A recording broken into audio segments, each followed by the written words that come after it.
ষষ্ঠ থেকে দশম শ্রেণী এবং সকল চাকরি পরীক্ষায় এই জায়গাগুলো থেকে জ্যামিতির একটা প্রশ্ন পাওয়া যায়। এই জিনিসটা আপনাদের আমি একদম বেসিক থেকে ক্লিয়ার করার চেষ্টা করব। দেখেন, ত্রিভুজ অঙ্কন করতে কয়টি উপাত্ত লাগে? যে কোনো ত্রিভুজ যদি আমাদের অঙ্কন করার কথা বলে তাহলে সেক্ষেত্রে উপাত্ত লাগবে আমাদের জাস্ট 3টি, ঠিক আছে। আর যদি বিশেষ ত্রিভুজের কথা বলা হয় সেক্ষেত্রে আমার 2টিও লাগতে পারে, 1টিও লাগতে পারে।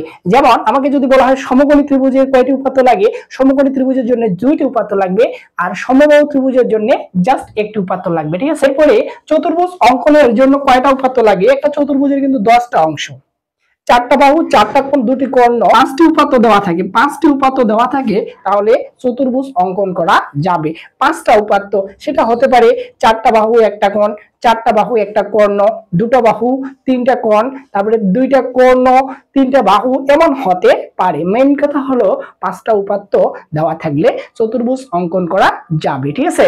এবার আমরা 3 নাম্বার যাই। বর্গ অঙ্কন করতে কয়টি উপাত্ত লাগে? এটার উত্তর হবে জাস্ট 1টি উপাত্ত লাগে। একটা উপাত্ত দেওয়া থাকলেই বর্গ অঙ্কন করা যায়। আয়ত অঙ্কন করতে কয়টি লাগে? আয়ত অঙ্কন করতে 2টি উপাত্ত লাগবে। সামান্তরিক অঙ্কন করতে কয়টা লাগে? সামান্তরিক অঙ্কন করতে 3টি উপাত্ত লাগবে।